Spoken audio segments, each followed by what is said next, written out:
C'est talentueux. C'est parti pour la troisième partie de DHEDS. Elle est consacrée à la rétrospective de l'année. On a deux catégories. On a la catégorie individuelle qui vont être faites par Jordi ici présent, Yannick et Robin. On aura la catégorie collective des tops et flops de l'année qui seront donnés par les autres chroniqueurs qui sont sur le côté en train de nous regarder patiemment et qui nous font des petits coucous d'ailleurs. Bonjour Valentin, ça va? Ok, merci. On va commencer tout de suite parce qu'on a encore pas mal de choses à faire par les top et flops individuels. On va commencer par le premier qui... Robin, je vois dans tes yeux, t'as envie de commencer. Allez, vas-y. Allez. C'est encore le top Le top et flop, top, on va commencer par les tops individuels. Top. Bon, moi je donnerai mon top cette année pour Charlotte Bonnet, la nageuse. Charlotte Bonnet, tu vas la nageuse niçoise. Moi je vais parler de Kaiser. Non, mais Charlotte Bonnet qui a fait de très belles performances à Nice, la nageuse de Nice qui a fait de très belles performances au championnat de France, qui s'est vraiment révélée, qui est entrée dans la cour des grands et qui au Mondiaux de Kazan devrait faire de belles choses. C'est d'autant plus un top parce qu'elle avait perdu son mentor, sa meilleure amie Camille Muffat dans l'accident d'hélicoptère quelques semaines avant les championnats. Donc vraiment c'est le top individuel, sport individuel de cette saison pour moi. De cette saison. Tu t'es rencardé auprès de Bigouze Écoute, j'écoute mes collègues en classe, voilà. Ah, il est bon de l'équipe. C'est un camarade de classe pour le dire. Yannick, le tien, top individuel. Alors moi, mon top individuel, c'est Francis Coquelin. Ah ouais, Alors c'est là, Coquelin. les gars, Mec. Alors là, Eh les ouais, gars, mec. je peux pas vous suivre au bout d'un moment. Non. Bonnet, je veux bien. Parce ok, que- sympa et tout. Justifie. Je justifie. Francis Coquelin, mec. En individuel. On écoute. Respecté, parce que Coquelin, depuis qu'il est revenu de prêt et qu'il a intégré le groupe pro d'Arsenal, il a pas quitté le 11 titulaire. Et Arsenal est sur une série impressionnante en première ligue. Ils sont montés à la 2e place. Et moi je trouve que le mec est assez sous-estimé parce que il fait ses matchs. Même si c'est pas le plus flamboyant, il fait ses matchs et il est là. Je soupçonne un très gros manque d'objectivité de la part. Ouais, on mais- a remarqué. Je crois que le public aussi l'a remarqué. Parce que pour nous sortir du Francis Coquelin. Bon, alors, toi, tu nous sors un joueur de Biarritz, un truc comme ça. Mais bien sûr.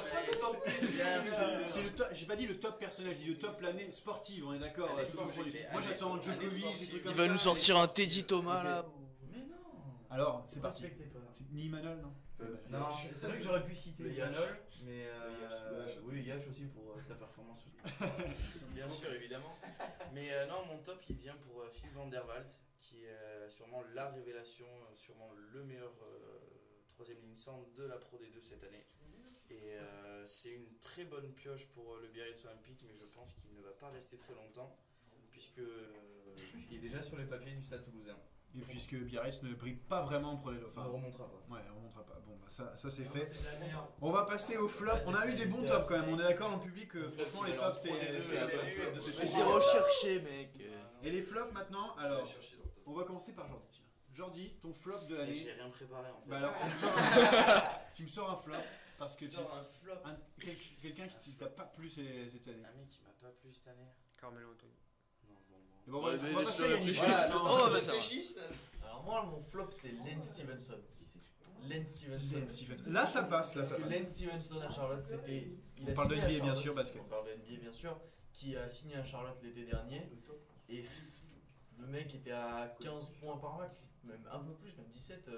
Meilleur MIP si je me trompe l'année dernière. Je crois. MIP, voilà, il fait Une saison enfin, il est All-Star quasiment, je crois, avec les Pacers. Et là, à Charlotte, je sais pas, il a disparu le type, il a un shoot à 3 points qui est en dessous des 30%. Ouais, c'est une des premières dans l'histoire. C'est un des pires shooters à 3 points. À plus de 200 shoots tentés, ouais, j'ai vu.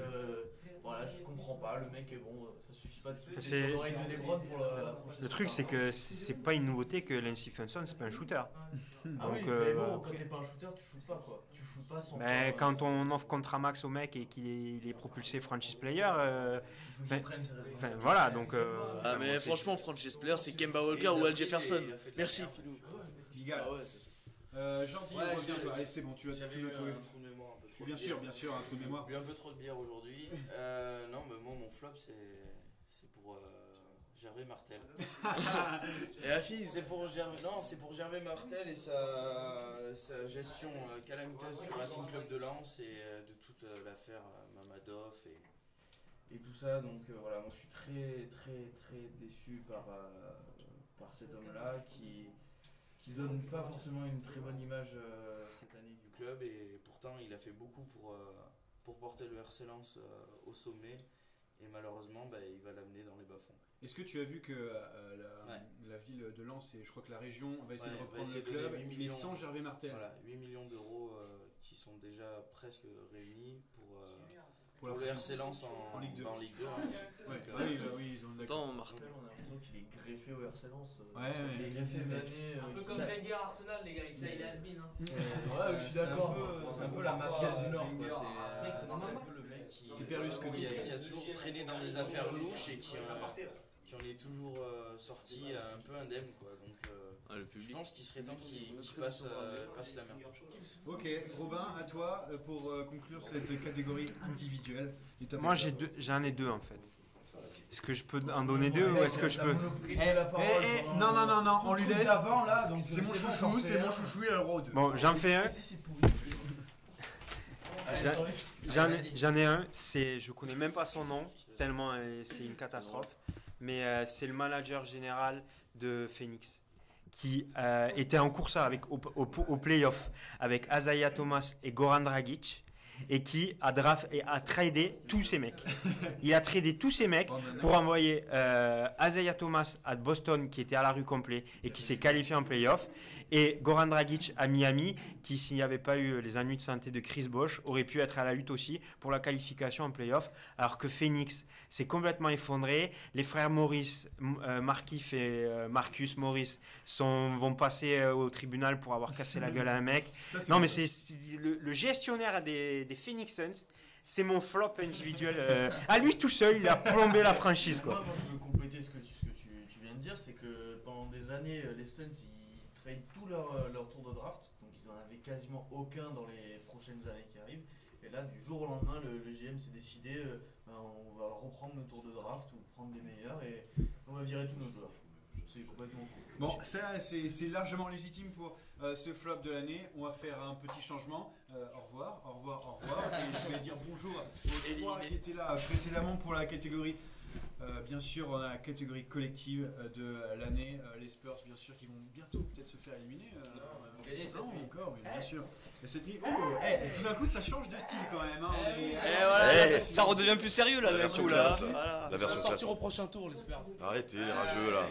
Non, parce que si tu commences là, vous savez très bien que ça ne s'arrête jamais entre vous deux. Et où ton groupe de merde? Il est blessé, mec. Philippe, on commence avec toi, avec ton top. Non, on va commencer par les flops collectifs. Mon flop collectif, moi, C'est pas Marseille, j'espère. Ce sont les Blazers de Portland. On ne peut pas prendre OKC parce qu'OKC a eu des blessés parce qu'avec Kevin Durant et Westbrook, on sait que cette équipe peut mettre une branlée à n'importe quel. On a eu Ibaka, rentre Ibaka dans le. Là, on parle quand même du MVP qui manque à l'équipe d'OKC, donc c'est vrai que. Bon, vas-y. Pourquoi Portland? Pourquoi Portland? Parce qu'au début de l'année, j'avais dit dans une émission de HEDS que Lillard allait exploser cette saison et le seul match qu'il a réussi, C'est le match de 3. c'est le match 3 où il n'a pas eu Mike Conley en face, donc ça veut dire qu'il n'a pas eu d'opposition pratiquement.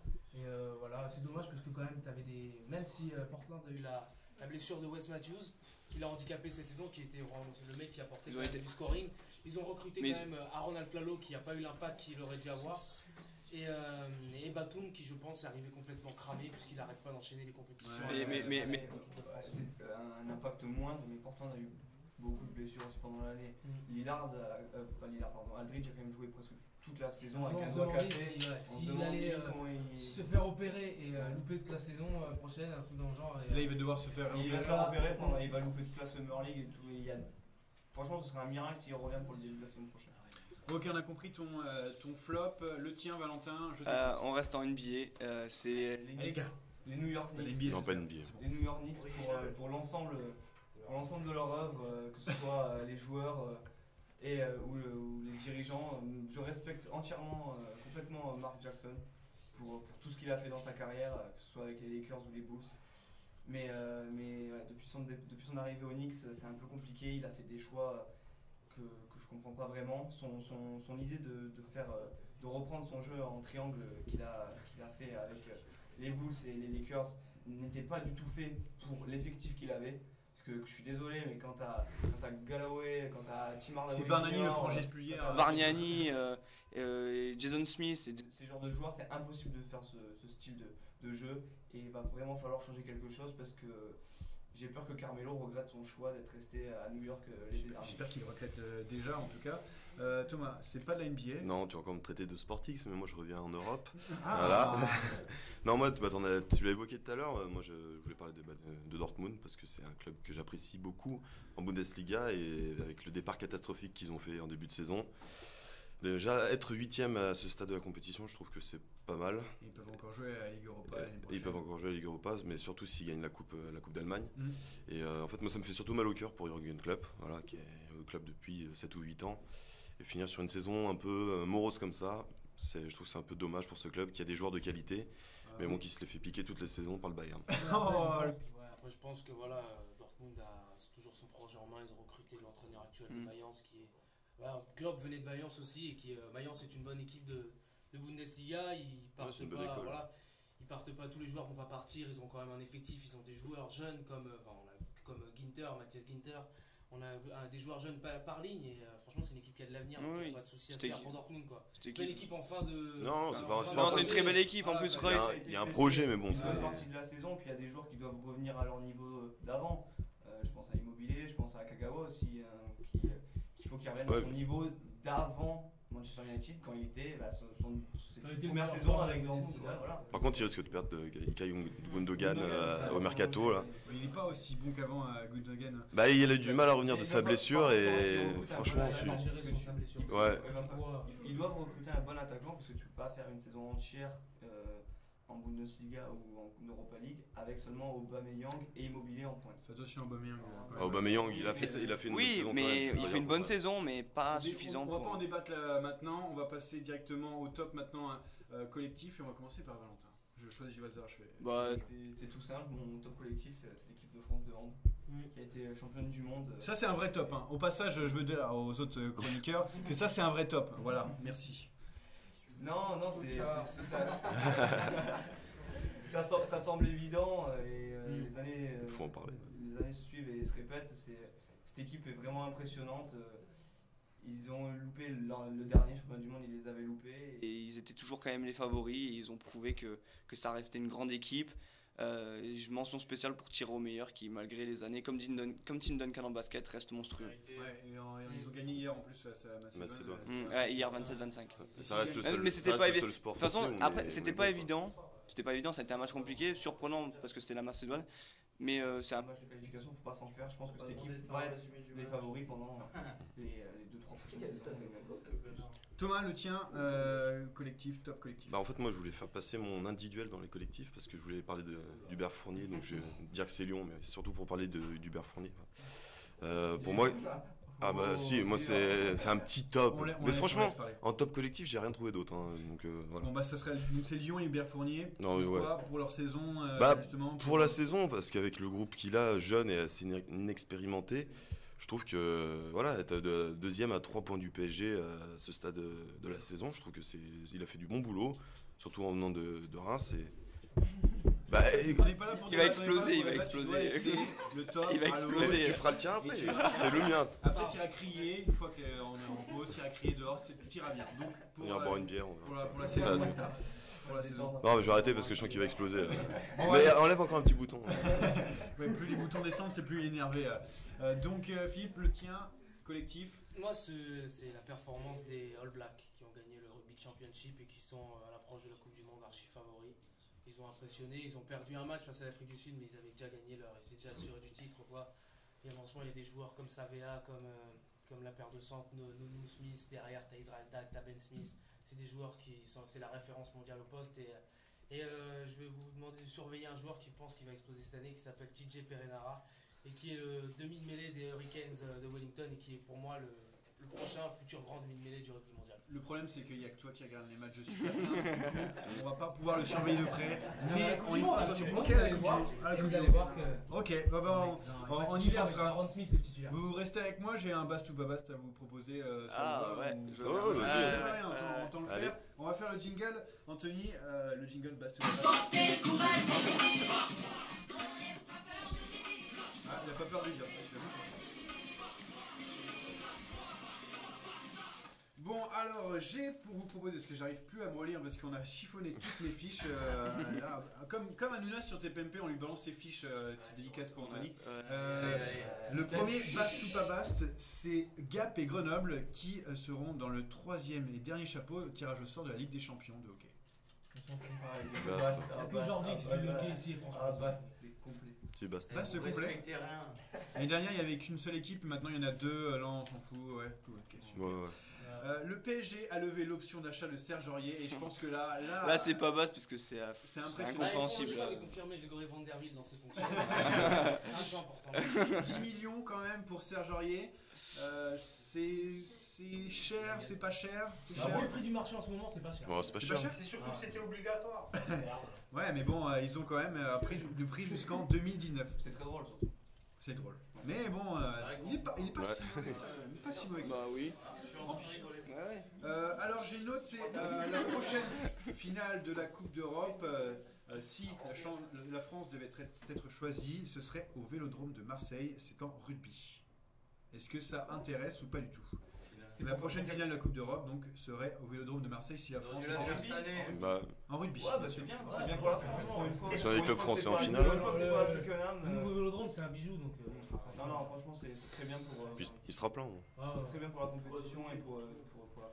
Ah, c'est dommage parce que j'ai pas Robin avec moi. Je vais parler de Pro A. On parle de Jean-Marc Duprat qui a décidé de mener une action qui avait décidé de mener une action en justice contre Limoges qui avait limogé. Ils sont entre les deux. Est-ce qu'il y a un lien de parenté avec Pascal Duprat? J'espère pas, mec. C'est Bast direct. Pascal Duprat, j'en peux plus. On laisse Pascal Duprat. C'est quoi il y a des l'affaire? problèmes. Explique là. En fait, il a été limogé par Limoges sans mauvais jeu de mots. C'était un peu plus tôt dans la saison et Jean-Marc Duprat demandait 354 000 euros. Il fait son Libo. Ouais, voilà. Donc, Et il fait son Claude Puel aussi. Son Claude Puel. Ah ouais, ça va finir au prud'homme tout ça.